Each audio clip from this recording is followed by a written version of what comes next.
Abdel Fattah el-Sisi kuzungumza nasi.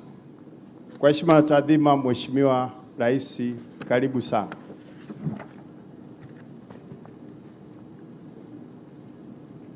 Mheshimiwa Abdel Fattah el-Sisi, Rais wa Jamhuri ya Kiarabu ya Misri, waheshimiwa mawaziri kutoka Tanzania na Misri mliopo hapa, maafisa waandamizi wa serikali zetu mbili mliopo hapa, ndugu wanahabari, mabibi na mabwana, habari za mchana, kazi na utu.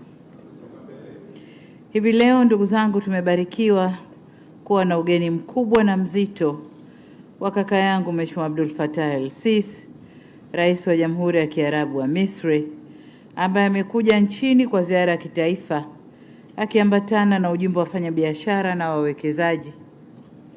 Kwa hakika mimi pamoja na Watanzania wote tumeupokea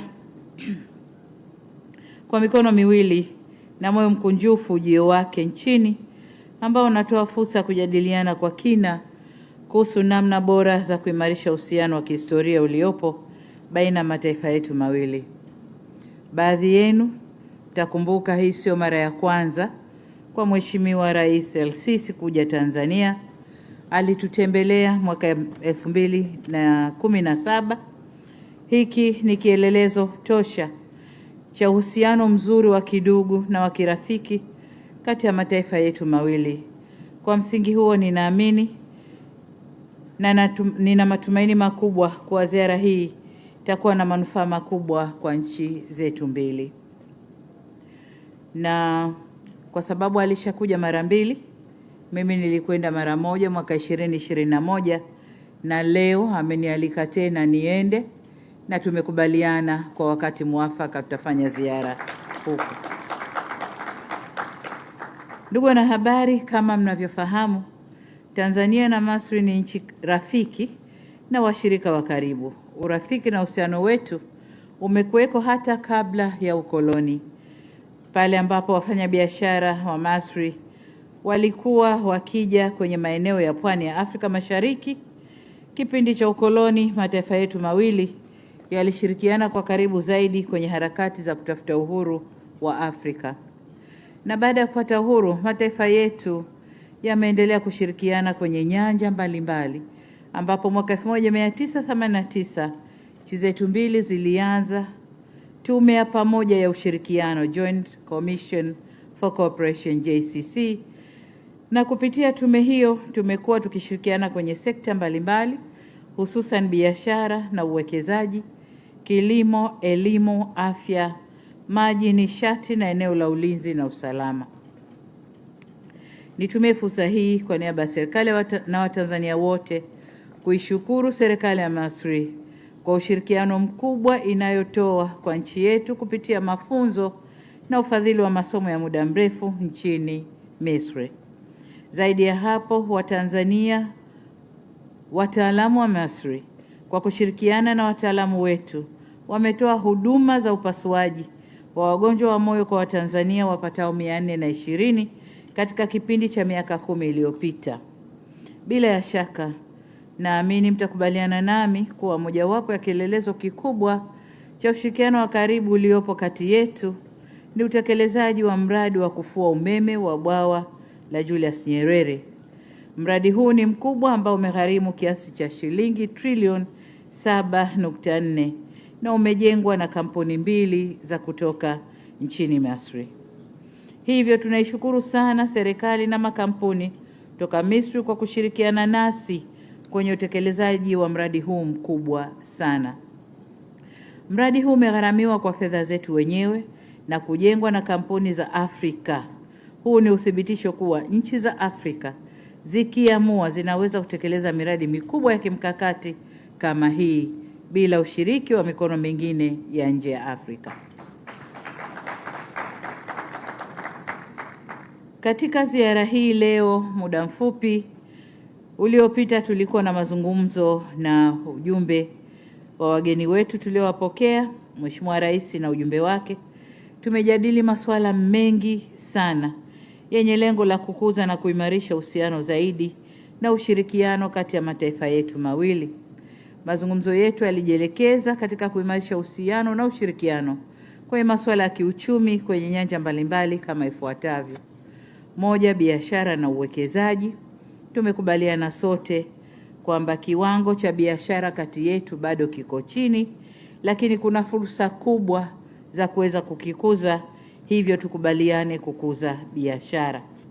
Lakini vile vile kwenye uwekezaji, nchi hii ya Misri ni ya 8, ukiangalia nchi 10 za juu zinazo investi Tanzania, Misri ni ya 8 kwa uwekezaji nchini na miradi 61 yenye thamani za dola za Marekani bilioni 1.5 na imezalisha ajira kwa Watanzania zaidi ya 4,000. Na maeneo ambayo wamewekeza ni nishati, viwanda, ujenzi, kilimo, utalii na huduma nyinginezo. Licha ya takwimu hizo za kutia moyo, kama nilivyosema, bado kuna fursa ya kukuza biashara na uwekezaji kati yetu, na ndio tulioyazungumza ndani. Katika ziara hii, Mheshimiwa Rais El-Sisi ameambatana na wafanyabiashara wakubwa 35 kutoka nchini Misri ambayo hivi sasa wanakutana na wenzao wa Tanzania kwenye jukwaa la biashara. Nina imani kupitia jukwaa hilo na kwa kuzingatia fursa za uwepo wa eneo huru la biashara la Afrika, biashara na uwekezaji kati yetu itaongezeka maradufu. Kwa upande wa sekta ya kilimo, ndugu wanahabari, kwenye mazungumzo yetu tumebaini kuwa sekta ya kilimo cha mazao na mifugo inayo nafasi kubwa ya kukuza ushirikiano wa kiuchumi kati yetu pamoja na nchi nyingine za Afrika. Kila mwaka nchi za Afrika zinatumia wastani wa dola za Marekani bilioni 70 hadi 100 kuagiza chakula, hususan ngano, mahindi, mchele, mafuta ya kula, sukari, nyama na maziwa. Kama mjuavyo, sisi Tanzania tuna eneo kubwa lenye kufaa kwa kilimo, ikiwemo hekta milioni 29 zinazofaa kwa kilimo cha umwagiliaji maji. Aidha, Tanzania inashika nafasi ya pili kwa idadi kubwa ya mifugo barani Afrika. Wenzetu kwa upande wa Misri wamepiga hatua kubwa kwenye sekta ya kilimo, hususan teknolojia za kilimo, umwagiliaji na uzalishaji wa mbegu. Kwa kutumia chanzo kimoja cha umwagiliaji ambacho ni mto Nile, sisi Tanzania tuna mabwawa, tuna mito mingi na maziwa, lakini bado tuko nyuma kwenye umwagiliaji maji. Kwa hiyo tumeamua kushirikiana kwenye eneo hili kukuza kilimo chetu sisi Tanzania, lakini na wao tukilima kwa pamoja. Na tumekubaliana kuimarisha ushirikiano kwenye eneo hilo. Tumependekeza kusaidiana kwenye teknolojia za umwagiliaji maji,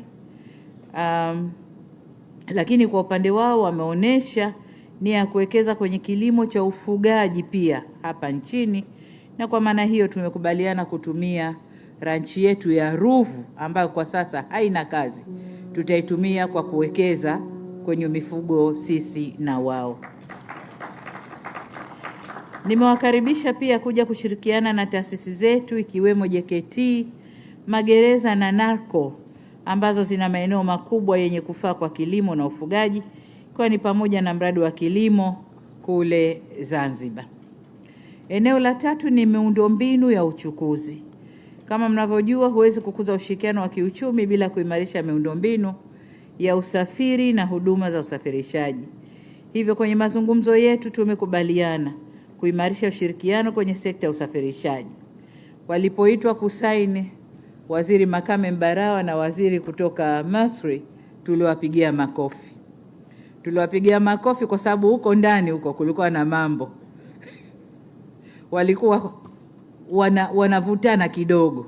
Kwa hiyo tumetoka ndani, mambo yamekaa sawa, na ndio maana hapa tumewapigia makofi. Kwa hiyo tumekubaliana sote kwa pamoja kuimarisha ushirikiano kwenye sekta ya usafirishaji. Tumekubaliana kuunganisha bandari zetu. Bandari ya Dar es Salaam watatusaidia development, ujengaji wa bandari ya Bagamoyo, eneo lao ambao watatumia, lakini pia katika mazungumzo wataunganisha bandari ya Bagamoyo na reli kwenda Kwala, ambako kule Kwala tutawakatia eneo la kuweka bidhaa na makontena yao. Kwa hayo ndio tumekubaliana baada ya mvutano baina ya Makame na mwenziwe. Tumekubaliana hayo. Tumejadiliana na kukubaliana kwamba Egypt Air inakuja mara 3 sasa hivi kwa wiki ndani ya Tanzania. Vivyo hivyo ATC nayo ijiandae kutoa huduma kama hiyo kuelekea miji kule nchini Egypt. Sambamba na hayo, tumehamasisha kuendelea kwa majadiliano kuhusu kuanzishwa ushirikiano kwenye usafiri wa baharini, kama nilivyosema, kwa kuunganisha bandari zetu Dar es Salaam, Bagamoyo, Sofaga na bandari nyingine kule Misri. Hatua hii itarahisisha usafirishaji wa bidhaa kati ya Tanzania na Misri na vile vile kufungua fursa za masoko za bidhaa za Misri kwa nchi za kusini mwa Afrika pamoja na bidhaa za Tanzania kuingia kwenye eneo la Ghuba. Hiyo ni hatua kubwa sana tukiweza kufika hapo. Tumewakaribisha pia kushiriki kwenye utekelezaji wa miradi mbalimbali nchini, hususan kama nilivyosema bandari na reli, lakini barabara, madaraja, real estate, ujenzi wa majumba na mambo kama hayo. Masuala mengine ya ushirikiano, tumeangalia maeneo ya kuimarisha ushirikiano kama afya na elimu. Nako tumezungumza mengi, tumekubaliana mengi. Lakini wametupa pia ahadi, ikitupendeza wako tayari kujenga hospitali mpya na kuiweka vifaa vyote ikitupendeza. Sasa nani anapewa ofa hiyo anakataa? Tutaendelea na mazungumzo kuona hilo nalo linafanyika. Kama nilivyogusia awali, kwa miaka mingi Misri inasifika kwa maendeleo ya sayansi na teknolojia. Ndio maana mpaka leo bado dunia inajiuliza kwa namna gani wa Misri waliweza kujenga pyramids. Ni kwa sababu toka huko asili yao hawa ni watu wa sayansi na teknolojia. Bila sayansi pyramids zile zingeisha bomoka, zingeisha sambaratika. Lakini kwa sayansi yao kubwa walioitumia, pyramids zile they are still there na ziko nzuri, tunazitumia. Hivyo kwa mazungumzo yetu nimemweleza Mheshimiwa Rais Sisi kuwa jitihada za kuinua masuala ya sayansi na teknolojia nchini zimeendelea. Tumezindua mifuko kadhaa ya kusomesha watu wetu ikiwemo Samia Extended Scholarship Program. Nimemuomba tuunge mkono kwenye hili, tusomeshe watu wengi kwenye field za sayansi, cybercrime, AI, ICT na mambo mengine, na amekubali hilo. Zaidi ya hayo, tulizungumza swala la kusaidiana kujenga ujuzi na ubobezi kwa wataalamu wetu, hususan kwenye magonjwa ya moyo, figo, kansa na kadhalika. Yote yamekubali. Aidha, tumekubaliana kuendelea kushirikiana kwenye sekta ya maji, ambapo sisi Tanzania tuna jukumu na wajibu wa kuhakikisha tunatumia vyema maji ya Ziwa Victoria na kuto kusababisha athari ya mtiririko wa maji yanayokwenda mto Nile ili kuingia kwao kwa matumizi. Nasi tumebeba dhima hiyo kwamba tutalinda Lake Victoria na kuhakikisha mtiririko wa maji unakwenda vizuri. Tutajenga mazingira mazuri ili maji yale yasiwe yana kiwango cha kupungua, yatiririke vizuri. Sambamba na hayo, kama mnavyojua, Tanzania na Misri zipo kwenye maeneo ya kimkakati yanayounganisha bahari za Hindi, Mediterranean na Shamu, bahari ya Shamu. Kwa mantiki hiyo, maeneo hayo yamekuwa yakikabiliwa na changamoto mbalimbali za kiusalama ikiwemo ugaidi, uharamia, uvuvi haramu na makosa mengine ya kimataifa. Hivyo tumekubaliana kuimarisha ushirikiano wa vyombo vyetu vya ulinzi na usalama ili kukabiliana na changamoto hizo. Masuala ya kimataifa, kama mnavyoelewa, sisi mataifa mawili wote ni wanachama wa Umoja wa Afrika, wanachama wa nchi zisizofungamana na upande wowote, wanachama wa Umoja wa Mataifa na pia wanachama wa nchi za Maziwa Makuu. Hivyo tumekubaliana kushirikiana vyema katika nyanja hizo na vile vile kuendeleza majadiliano ya bonde la mto Nile ili kufikia muafaka kuhusu matumizi bora na endelevu ya maji ya mto huo. Tumesisitiza kuwa mto Nile haupaswi kuwa chanzo cha migogoro, bali chombo cha kushirikiana na kuleta ustawi wa maendeleo kwa nchi zinazozunguka bonde hilo. Nimetumia fursa hiyo kumweleza Mheshimiwa Rais El-Sisi kuhusu dhamira ya Tanzania kuwania nafasi ya ujumbe usio wa kudumu wa Baraza la Usalama la Umoja wa Mataifa kwa mwaka 2029-30 na kuomba taifa la Misri litunge mkono, na wamekubali hivyo. Lakini vile vile nilimweleza kwamba Tanzania mwezi Februari mwaka huu ilikabidhiwa dhamana ya kuwa champion au msimamizi au mwendelezaji wa kuangalia afya ya mama na mtoto Afrika, na kumuomba anisaidie pia kwenye kutekeleza jukumu hilo. Kwa upande mwingine, ndugu zetu wa Misri, nchi yao inasifika kwa masuala ya kihistoria, na kama nilivyoeleza awali, nchi zetu mbili zishirikiana karibu kwenye enzi za harakati za kupigania uhuru mwaka 66. Hivyo sisi na wao tutakwenda pamoja kuhakikisha kwamba uhuru wa Afrika unabaki uhuru wetu, ni si uhuru wa watu wengine. Na hitimisho, ndugu zangu wanahabari, haya ni baadhi ya masuala ambayo tumeyajadili. Mengine ambayo nimeyasahau au nimeyaacha, Mheshimiwa Rais Abdel Fattah El-Sisi atayazungumza yeye nitakapomkaribisha.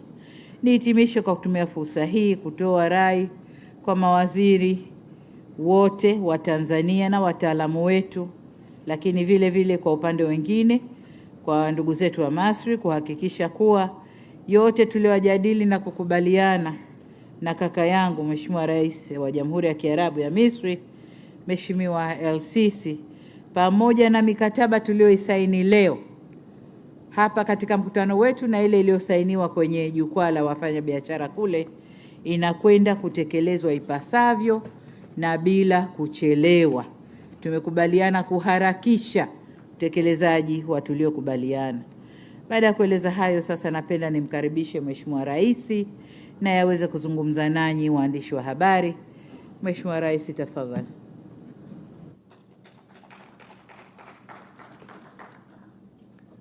بسم الله الرحمن الرحيم.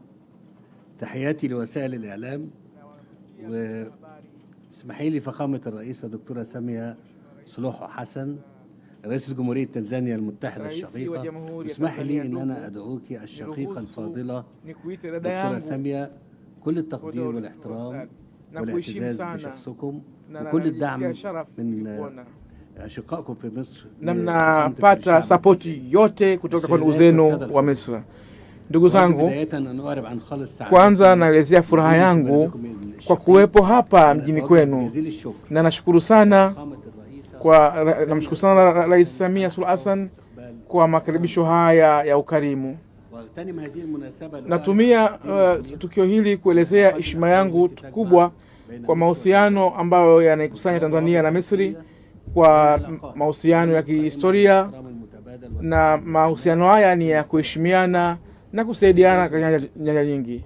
Mabwana na mabibi, watu wote tunatambua jinsi gani kuna viunganisho bora kati ya Tanzania na Misri ambazo zipo katika kipindi kirefu sana, na kuna mshirikiano wa kijamii, na ushirika huu wa kimkakati umefaulu kati ya miji miwili. Kwa kweli makusudi yetu ya kisiasa yamefaulu katika kuendeleza mashirikiano kati ya miji miwili yetu mpaka kufikia miaka mitatu iliyopita, katika makubaliano ya pande mbili na katika mashirikiano ya kisiasa, na kuweka mitazamo karibu na kuwa na misimamo inayofanana katika masuala ya kikanda na ya kiulimwengu. Tumezungumza pamoja na Mheshimiwa Rais na tumezungumza mazungumzo ya pande mbili muhimu ambayo yanaonyesha kusudio letu la kuweka ushirikiano mzuri kati ya miji miwili katika nyanja mbili tofauti, ili kuweza kutumia uwezo wetu ya kutumikia wananchi wetu wa nchi mbili. Mkutano wangu leo na Mheshimiwa Rais ilikuwa ni nafasi ya kubadilishana mitazamo katika kusaidiana na kuthibitisha manufaa ya pande mbili, na kuonyesha maendeleo ya pande mbili, lakini vile vile kuendeleza mashirikiano ya kiuchumi, lakini kuongeza kiwango cha biashara ya pande mbili na kuongeza uwekezaji, lakini vile vile kushirikisha sekta binafsi ili kuweza kutengeneza mazingira mazuri katika nchi, kujenga barabara, kusaidiana katika sehemu za nishati, kilimo na viwanda vya dawa na kutengeneza viwanda vya vifaa vya tiba na katika nyanja nyingine ambazo zina umuhimu kwa nchi mbili. Katika mazungumzo yetu leo na Rais Samia nilizungumza kwamba sote wawili tunaona tuendelee katika kufanikiwa kukubwa kama vile makampuni ya Misri yalivyotimiza ujenzi wa bwawa la Nyerere, na mbele ya mashirika yetu ya kizalendo. Na katika hatua hii kuna miradi mingi inafanyika ardhi ya Tanzania, lakini vile vile katika uzoefu ambao tumeupata wa kuonyesha uwezo wetu katika kufanya kazi za pamoja na kuleta maendeleo na kuongeza ushirikiano wetu katika kiwango kikubwa. Ili kufikia lengo hili lazima tulete utaalamu wa Misri na kuongeza programu za kupeana uzoefu na kuwaweka maafisa wa Tanzania kuwa na uzoefu katika mambo kadhaa. Na hili tutatumia uwezo wetu wote kama wa Misri ili kulithibitisha. Lakini vile vile tumeona kuna fursa ya kuanza kuwekeza katika kilimo, lakini vile vile kuweza kuitikia mahitaji ya nchi mbili pamoja na kuweza kupanua miradi yetu katika hatua kadhaa ambazo zitaelekea hatua mzuri zaidi. Lakini vile tumeelezea jinsi tulivyojiandaa katika kupanua miradi ya bandari ikiwemo bandari ya Dar es Salaam, lakini vile bandari zingine na kuwekeza katika mambo ya logistic, lakini vile vile kuunganisha nchi zingine Tanzania, lakini vile vile kuleta ushirikiano wa usafiriji wa bahari kati ya Misri na Dar es Salaam, Cairo na Dar es Salaam. Lakini vile vile tutaweka miradi mingi sana ya kimaendeleo ya pande mbili. Mabwana na mabibi, nimemuelezea Mheshimiwa Rais kuhusu misimamo ya Misri kuelekea masuala kadhaa, hasa masuala ya kikanda na ya kimataifa ambayo yana maslahi ya nchi mbili. Lakini Misri inapongeza msimamo wa Tanzania ambao yuko very positive katika kutekeleza ushirikiano na Misri. Vile vile tulizungumzia masuala kadhaa ya kikanda na ya kimataifa ambayo yana muhimu kwa pande mbili, ikiwemo masuala ya Mashariki ya Kati, pembe ya Afrika na Red Sea. Lakini vile vile tumekubaliana katika swala zima la kupangilia mambo kati ya miji mbili katika masuala yote ambayo yana maslahi yenye kushirikiana. Mheshimiwa Rais, nimefurahi sana kukutana na nyinyi leo na nategemea kuwepo ushirikiano wa kuendelea kati ya miji miwili kwa ajili ya maslahi ya miji yetu na bara la Afrika kwa ujumla. Na natamani kwa nchi hii mzuri ya Tanzania ipate heri zote na utulivu. Na kwa mara nyingine tena na kushukuru sana kwa mapokezi mema na kunipokea vizuri. Shukrani sana.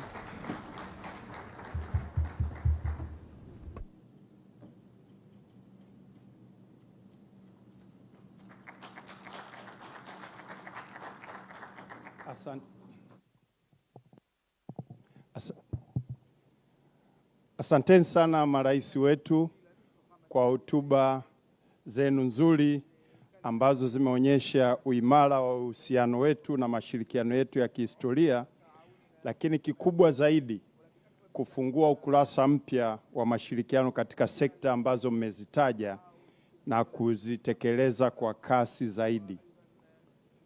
Waheshimiwa marais, ndugu wanahabari, asanteni kwa kushiriki katika mkutano huu. Huu ndio unakuwa mwisho wa mkutano wetu na waandishi wa habari. Na sasa Mheshimiwa Rais, tunakuomba uweze kumwongoza mgeni wako kuelekea kwenye dhifa ya chakula cha mchana.